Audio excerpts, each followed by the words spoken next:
Olá, turminha! Vamos lá! Nós vamos estudar a história agora sobre a história dos indígenas no Brasil, tá?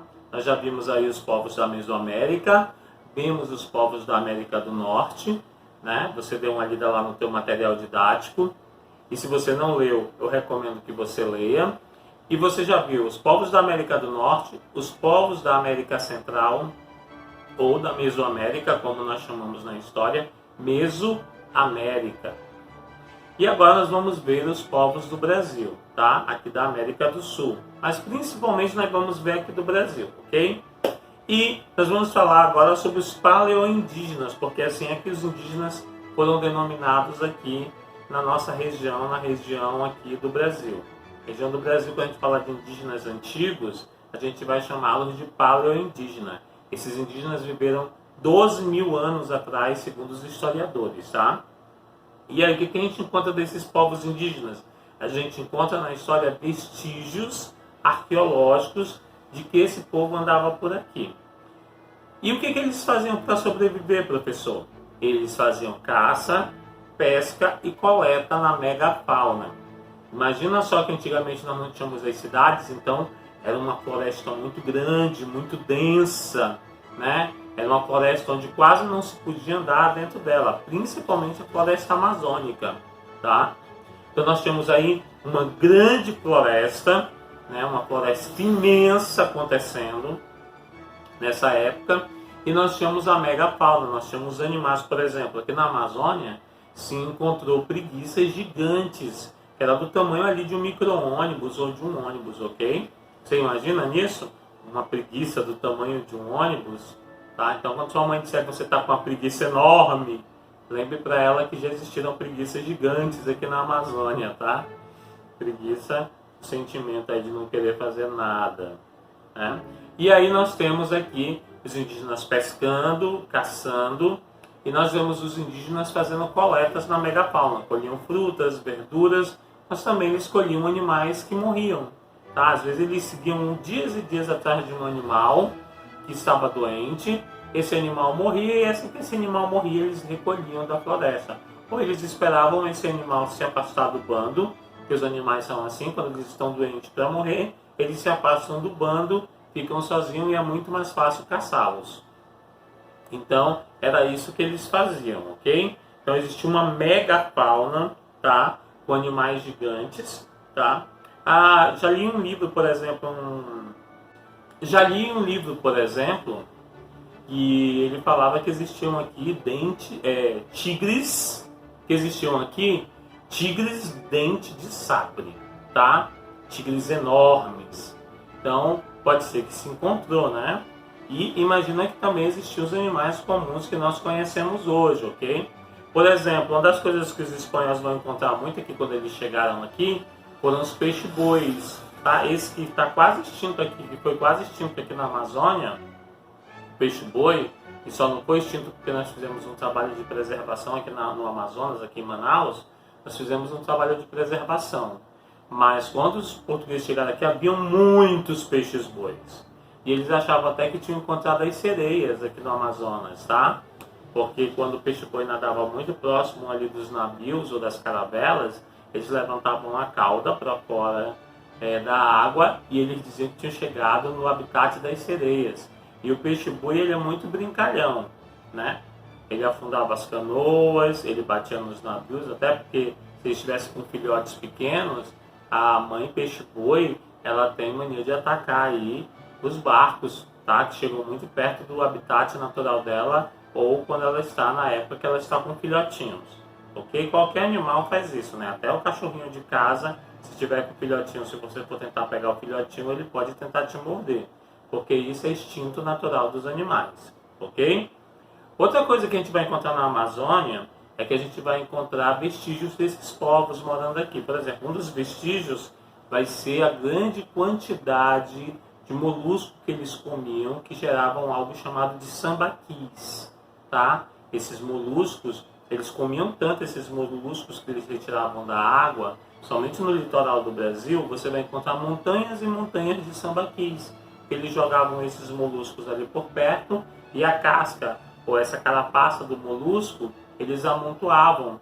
E quando a gente faz algumas escavações, é capaz de se encontrar. Por exemplo, aqui do outro lado do Rio Negro, em Iranduba, se eu não me engano, encontraram alguns vestígios de indígena, porque encontraram restos de fogueira, encontraram restos de habitações, e encontraram até alguns moluscos que eles comiam também aqui da Amazônia, tá? E aí se encontrou vestígio. Ah, outra coisa que eles encontram muito aqui no Amazonas são cemitérios indígenas. Por exemplo, nós temos uma praça aqui em Manaus chamada Praça da Saudade, e antes ela foi um cemitério indígena.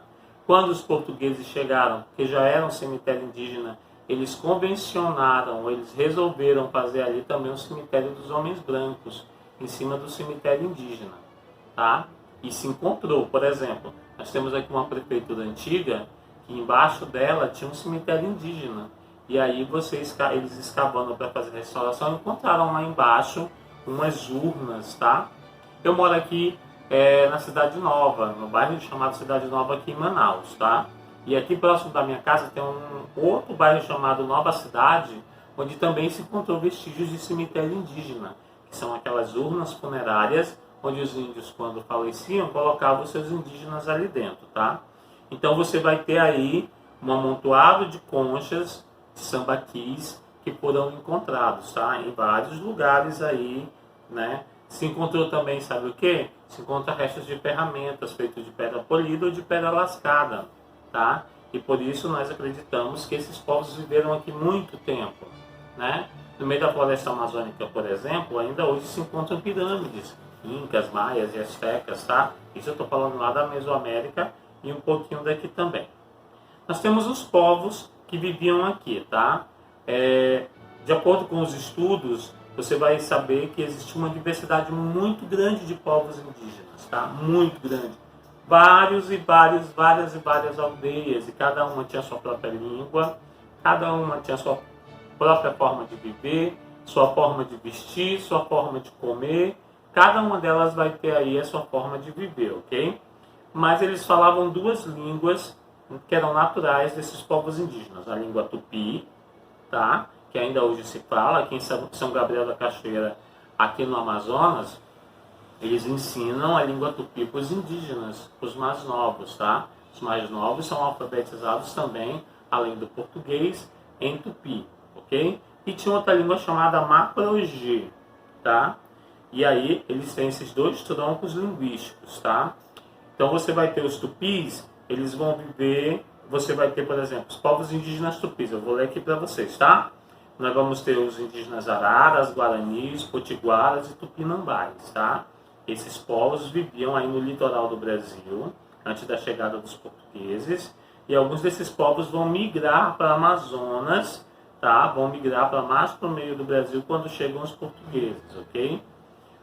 Nós temos outro tronco, o Macro-G. Os povos Macro-G, nós vamos ter aí, olha, os Caigangues, nós vamos ter os Xoclém, os Chabantes, os Bororôs e os Caiapós, tá? Esses já viviam aqui no meio do Brasil, ocupavam aí, né, o meio do Brasil, isso porque tinha guerra entre os tupis e os Macro-Gs, e isso ajudou também a povoar o restante do Brasil, tá? E aí você vai ter cada tribo com as suas diferenciações. Por exemplo, uma das coisas que a gente vai encontrar muito quando a gente faz estudos arqueológicos na Amazônia, vamos encontrar os vasos, principalmente os vasos feitos de barro, tá? Alguns desses barros são tão bem trabalhados, eles são chamados de cerâmica marajoara. Isso porque nós encontramos a cerâmica marajoara aqui na foz do rio Amazonas, tá? Já pertinho do Pará.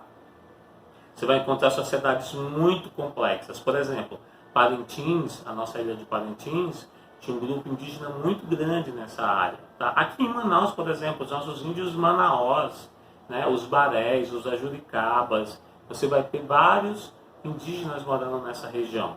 E eles tinham lá, como eu disse para vocês, além das urnas funerárias feitas de cerâmica, de barro, você vai ter também os vasos pequenos, onde eles faziam luminárias, onde eles guardavam alimentos, tá? Onde eles guardavam já a farinha que eles faziam e outros alimentos que eles consumiam no seu dia a dia, tá? Então você vai ter essas aldeias muito grandes. Por exemplo, curiosidades, só uma curiosidade, tá? E isso eu descobri estudando sobre a história da Amazônia. Aqui, por exemplo, os índios marajoaras, as mulheres faziam calcinhas de cerâmica, pegavam lá o barro, formatavam a calcinha e elas usavam como roupa aquilo, tá?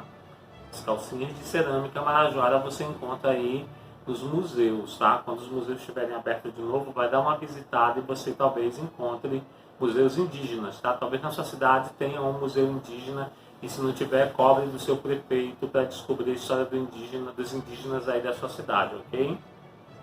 Porque o Brasil inteiro tem povos indígenas, tá? Uma vez eu subi, por exemplo, o Monte Pascoal, lá em cima, antes de você chegar em cima do Monte Pascoal, tem um museu indígena. E ali, próximo ao museu, eles escreveram o nome de todos os povos indígenas que viviam naquela região, tá? Quase 4.000 nomes, tá? São muitos povos indígenas que sumiram e que acabou a história deles, tá? E agora com a pandemia, muitos indígenas estão morrendo por causa da Covid, né? E aí a gente não pode perder essa história, tá? Além dos Marajoara, nós vamos ter os Tapajós. Os Tapajós faziam cerâmicas lindas, lindas, lindas, lindas. Se você depois puder fazer uma pesquisa no Google, faz uma pesquisa para você ver as cerâmicas, tá? Para você saber como esses povos viviam. E aí você vai ter todo tipo de povos vivendo aqui na Amazônia, tá? Por exemplo, você vai ter os povos aqui de Manaus, eles não gostavam muito que os portugueses chegassem muito perto, tá? Em algumas aldeias era proibida a entrada de homem branco, tá? E eles roubavam só a cabeça dos inimigos, tá? E afincavam em madeiras e colocavam no meio do caminho para os inimigos saberem que não se deveria ultrapassar naquela área, tá? E era só cabeça de gente, professor? Não. Cabeça de animais, até de cachorros, tá? Tem alguns relatos aí que você vai ver cabeças de cachorros afincadas no meio dos caminhos, né? O cachorro foi trazido, né? Pelos portugueses, pelos espanhóis para o Brasil. Não que nós não tivéssemos cachorros aqui, mas nosso cachorro, chamamos cachorros selvagens, mas os cães domesticados, alguns vão vir da Europa, e alguns desses cães eram pegos, coitadinhos, e viraram aí ornamento para o meio do caminho das tribos. Isso para que o homem branco não chegasse muito próximo e soubesse que ele poderia ser morto, tá? Aí a gente pensa assim, quando a gente pensa em indígena, que todos os índios andavam pelados. Não, você vai ter grupos indígenas, por exemplo, que usavam roupas feitas de algodão, já roupas feitas de juta, tá? Juta é um tipo de planta que tem aqui, um junco que tem aqui na Amazônia, e eles faziam trançado desse junco e eles faziam roupas, tá? E também era como eles faziam as suas redes, tá? De junco, tá? Porque nem sempre as redes foram feitas de tecido, tá? Algumas redes eram feitas de cipós e eles dormiam nesses lugares, tá? Os indígenas aqui da Amazônia. Só para você ter uma ideia de como o nosso mundo é tão maravilhoso, ok? Então, isso foi um pouquinho sobre a história dos indígenas, tá? Estuda um pouquinho aí no seu livro, tem muita coisa a respeito desse assunto, tá? Não se perca e aí aguarde a nossa próxima aula. Dê uma lida no livro, tá?